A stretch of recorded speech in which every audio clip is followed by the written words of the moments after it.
Fala galera, tudo bem com vocês? Então vamos lá para mais uma videoaula de ciências com a professora Raquel. Na aula de hoje, pessoal, nós vamos falar sobre o sistema reprodutor masculino.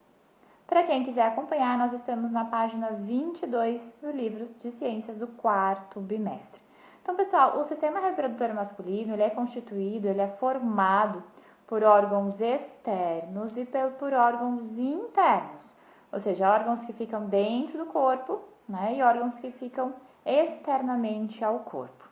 Como órgãos externos, a gente pode citar o pênis, o saco escrotal e os testículos. E os órgãos internos, eles são os ductos, ou também chamados de canais deferentes, as glândulas seminais e a próstata, tá bom, pessoal? A gente vai ver, claro, cada um deles, né? Cada característica, tudo direitinho. Os espermatozoides, né, o gameta sexual masculino, eles são produzidos nos testículos, como nós já sabemos disso. Os testículos, eles ficam no saco escrotal e ele tem uma aparência flácida e um pouco enrugada. É importante eles se localizarem fora do corpo masculino, né, na parte externa, porque os espermatozoides eles são produzidos em uma temperatura mais baixa do que a do restante do corpo. Então, nos dias frios ou durante um banho frio, dentro de uma cachoeira, né, com a água gelada, numa piscina, na praia, o saco escrotal ele se encolhe de modo a ficar mais próximo ao corpo. Dessa maneira vai aumentar, né, vai aquecer os testículos. O uso de cueca muito apertada pode causar uma infertilidade temporária, que vai ser justamente decorrente agora do superaquecimento provocado nos testículos, tá? Os testículos, eles são as glândulas sexuais masculinas, né? Produzem tanto hormônio como os gametas. Eles são formados por tubos finos e enovelados, chamados de túbulos seminíferos. Diferentemente do que ocorre com as garotas, que já nascem com todo o estoque de gametas prontos no corpo, né, os óvulos, vai ser na puberdade, nos meninos, sob a ação dos hormônios, que vai se iniciar no corpo masculino a produção dos gametas nos testículos, tá? A produção de espermatozoides começa nos meninos na puberdade, por volta dos 12 ou 13 anos de idade, e vai até o fim da vida. Cada espermatozoide é formado basicamente por 3 partes: a cabeça, o colo, a cauda com o flagelo, tá bom? Os testículos, como a gente já falou várias vezes, eles produzem um hormônio sexual masculino chamado de testosterona. E o hormônio testosterona, ele estimula o aparecimento das chamadas características sexuais secundárias masculinas, né? Por exemplo, pelos no rosto, no restante do corpo, as modificações na voz, a maturação dos órgãos sexuais, ou seja, o desenvolvimento dos órgãos sexuais, o fortalecimento da musculatura e o estímulo do desejo sexual. Os espermatozoides que acabam de ser formados, eles vão ficar armazenados numa estrutura chamada de epidídimo, tá? Epidídimos são 2 órgãos, né, um de cada lado. Eles são formados por tubos enovelados, então cada um vai ficar junto a um testículo, tá? Observem ali na imagem. E esses espermatozoides, eles ficam armazenados no epidídimo até o ato sexual, né, até a ejaculação. Os espermatozoides, eles podem ficar armazenados nesses tubos, no epidídimo, por aproximadamente de 1 a 3 semanas, até que a maturação deles seja completa. Os espermatozoides, eles vão, então, depois passar do epidídimo para um tubo chamado de ducto deferente. Observe ali na imagem. Então, ele vai subir, né? Então, eles estão ali nos testículos, onde eles foram produzidos. Depois, eles serão armazenados no epidídimo. Vamos acompanhando na imagem. Do epidídimo, então, ele vai passar pelo ducto deferente, certo? Então, de cada epidídimo vai sair um ducto deferente, né? De cada lado. Por quê? São 2 testículos, né? Cada testículo dentro do saco escrotal, certo? Então, ele vai passar pelo ducto deferente e cada ducto deferente vai se unir ao canal da glândula seminal e formar um tubo único, chamado de ducto ejaculatório. Pessoal, essas glândulas seminais, a gente vai ver mais pra frente, mas elas vão liberar alguns líquidos que sairão na ejaculação, tá bom? Então, do ducto deferente, eles vão se encontrar com as glândulas seminais e se transformar em um tubo único chamado de ducto ejaculatório. Os ductos ejaculatórios, eles vão lançar os espermatozoides no outro canal, que é a uretra, tá? A uretra é um tubo que se inicia lá na bexiga, observem ela ali, na bexiga urinária, e vai percorrer o interior do pênis e se abre no meio externo. Então, a uretra, pessoal, ela tem esse contato tanto com o sistema urinário quanto com o sistema reprodutor, no caso dos meninos, tudo bem? Então, será através da uretra que o sêmen será eliminado. Bom, agora sobre as glândulas seminais que a Pro falou e também sobre a próstata. As glândulas seminais são duas glândulas em forma de bolsa. Elas produzem um líquido denso, preste atenção na função desse líquido, que tem a função de nutrir, né, digamos, de alimentar os espermatozoides e também aumentar a sua mobilidade, ou seja, facilita o deslocamento, né, ele vai nadando, vai utilizar o flagelo para ir nadando. Então, as glândulas seminais, os líquidos seminais, vão auxiliá-los nesse processo. Já a próstata, pessoal, também é uma glândula, né? Só os meninos têm próstata, tá? Ela é uma glândula que vai produzir um líquido de aspecto leitoso. Esse líquido leitoso, ele tem a função de neutralizar a acidez de restos de urina na uretra. Por quê, pessoal? O sêmen não vai passar pela uretra para poder ser eliminado e por ali também sai o xixi, sai a urina. Então, e a urina é ácida. Então, se tiver um pouquinho de resto de urina, né, com essa acidez, ele acaba matando os espermatozoides. Então, a própria acidez da urina poderia matar os espermatozoides. Para isso, a próstata, então, produz esse líquido de aspecto leitoso, que tem a função de neutralizar a acidez dos restos de urina que possivelmente estariam na uretra. Dessa maneira, os espermatozoides não correm risco de morrer. Primeiro ponto da próstata. A segunda questão da próstata é que numa relação sexual, a vagina, né, da mulher, ela também tem uma acidez natural e também seria capaz de matar os espermatozoides. Então, mais uma vez, esse líquido de aspecto leitoso produzido pela próstata também vai neutralizar a acidez natural da vagina, de novo, protegendo os espermatozoides. Tudo bem? Bom, então em sua viagem até a uretra, né, os espermatozoides eles vão receber os líquidos produzidos pelas glândulas seminais, que tem a função então de nutrir os espermatozoides e facilitar o seu deslocamento, e pela próstata, que tem a função de neutralizar a acidez, tanto dos restos de urina ainda no homem, né, na uretra, quanto a acidez da vagina. Ao passar pela uretra, os espermatozoides, eles recebem também um outro líquido, pessoal, mais um.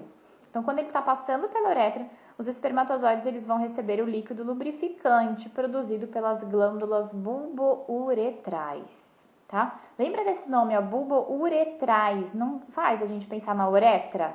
Uretrais, então são glândulas que vão liberar um líquido lá na uretra. Ao conjunto, e esse líquido, pessoal, tem a função de facilitar a lubrificação, né? De novo, para ele conseguir se deslocar com bastante facilidade.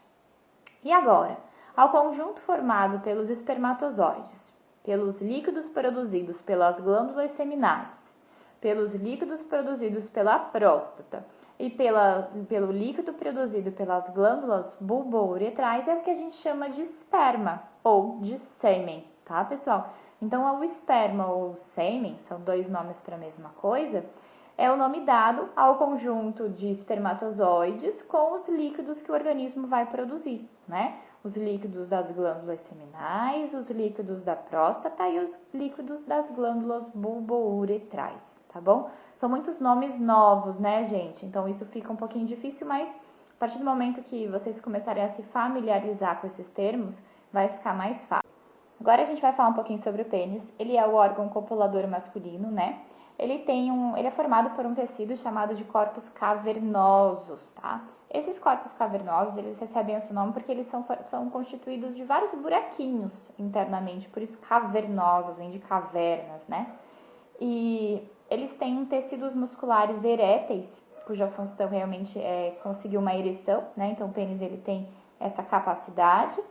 E ele consegue essa ereção, pessoal, justamente por preencher esses buraquinhos que a gente falou que tem dentro do pênis, né? Os corpos cavernosos, eles enchem de sangue, tá? É dessa maneira, então, que o pênis vai realizar a sua ereção, tá bom? Porque os corpos cavernosos se preenchem de sangue. Bom, na extremidade do pênis, né, na ponta do pênis, nós temos a glande, tá? A glande é uma espécie de dilatação dos corpos cavernosos, então ela é a pontinha do pênis. E a glande, ela é recoberta por uma membrana chamada de prepúcio, tá bom, pessoal? Então, se vocês observarem na imagem, nós temos o escroto, ou também podemos chamar de saco escrotal. Dentro dele nós temos o testículo, né, que tem aquela função de produzir os espermatozoides, de produzir a testosterona, tudo bem? O espermatozoide produzido pelo testículo será armazenado no epidídimo, lembra disso, tá? E agora, analisando o pênis. Então, o pênis é o órgão copulador masculino. Nós temos a glande, né, que é a extremidade, que é a ponta do pênis. E nós temos o prepúcio, que é uma camadinha de pele, que ele tem a função aí de recobrir, de cobrir a glande, tá? E, claro, ali no finalzinho a gente consegue ver a abertura, o orifício da uretra, tá bom? Que é por onde sairá tanto o sêmen quanto a urina. Bom, em alguns meninos, pessoal, a glande não consegue ser exposta. Aí acontece o que nós chamamos de fimose. Então, observem na imagem. Então, no caso da fimose, o prepúcio ele não pode ser retraído. Então, a glande não vai aparecer, o prepúcio fica tampando, tem constantemente. Já no caso de um pênis normal, né, sem a fimose, o prepúcio ele consegue ser retraído de maneira que a glande apareça, tá? Nesses casos onde o prepúcio não pode ser retraído, né, no caso da fimose, o prepúcio ele deve ser removido cirurgicamente através de um procedimento chamado de circuncisão, ou também pode ser chamado de postectomia, tá bom? Aí tem que fazer esse procedimento cirúrgico. Bom, no homem, pessoal, uma coisa importante, a uretra, como nós já falamos, ela é um canal comum à saída do esperma, né, que é o líquido que contém os espermatozoides e os outros líquidos produzidos pelas glândulas, né, e também a urina. Então, na uretra vai sair tanto esperma quanto urina. É importante saber, pessoal, que existe um músculo próximo à bexiga que fecha a passagem de urina quando o homem for eliminar o esperma, tá? Então, não vai sair junto xixi e esperma, tá bom? Agora a gente vai falar um pouquinho sobre a vasectomia. A vasectomia é um procedimento de ligadura, ou melhor dizendo, de fechamento dos canais deferentes no homem. É uma pequena cirurgia feita com anestesia local em cima do escroto, né, do saco escrotal, na qual é cortado o canal que vai levar os espermatozoides do testículo até as outras glândulas que produzem o esperma. Após a vasectomia, a ejaculação continua normal, pessoal, só que não haverá espermatozoides no líquido ejaculado. Então, o homem ele continua tendo ereção, ele pode continuar tendo relações sexuais, ele vai continuar tendo líquido ejaculado, sendo ejaculado, né? Só que não haverá espermatozoides. O organismo continua, inclusive, produzindo espermatozoides, tá? Só os espermatozoides não serão eliminados junto ao esperma, tá? Esse método contraceptivo, ele não é indicado para qualquer homem, né, de qualquer faixa etária. Ele é indicado para homens que já possuem filhos, que tenham mais de 30 anos de idade, né, visando um planejamento familiar com a sua companheira. Então, isso tem que ter sido muito bem conversado e discutido em casa. Também uma solução alternativa é quando as companheiras, né, as parceiras desses homens, não podem tomar anticoncepcional. Então, aí quem faz o método contraceptivo é o homem, no caso. Pessoal, o homem ele não vai ficar estéril imediatamente após a vasectomia, porque ainda há espermatozoides armazenados na parte superior do canal, nas vesículas seminais e também nos ductos ejaculatórios. Então, a produção dos espermatozoides continua, porque a produção vai acontecer no testículo, né? Essa cirurgia, esse procedimento não foi feito nos testículos, tá? São necessárias de 10 a 16 ejaculações para que o esperma não contenha mais espermatozoides. Caso haja alguma relação sexual nesse período, precisa utilizar outros métodos contraceptivos, como a camisinha, por exemplo. Aqui eu trouxe uma imagem representando aí todo esse aparelho reprodutor masculino, tá? Eu coloquei a bexiga, apesar de não fazer parte do aparelho reprodutor, né? Faz parte do aparelho urinário, mas ele tem conexão com a uretra, e a uretra, sim, faz parte do sistema reprodutor masculino. Então, nós temos a bexiga sendo representada ali, que é conectado, então, com a uretra, né? Que vai eliminar o sêmen e a urina.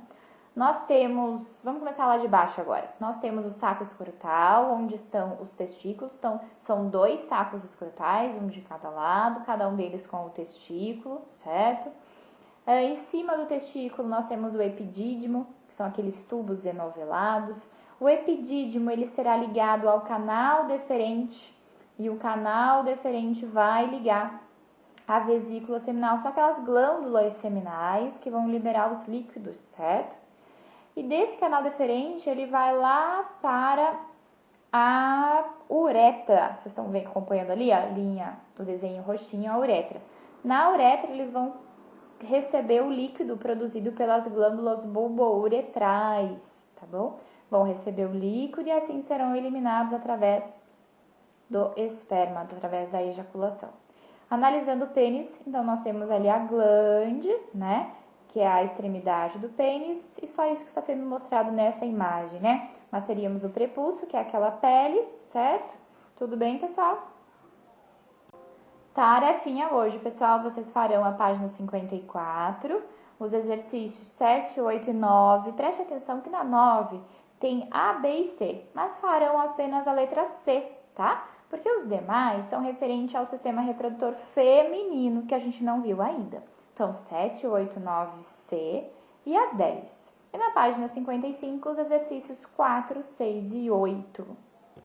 Assistam a essa videoaula quantas vezes vocês quiserem. Obrigada e até o próximo vídeo. Tchau!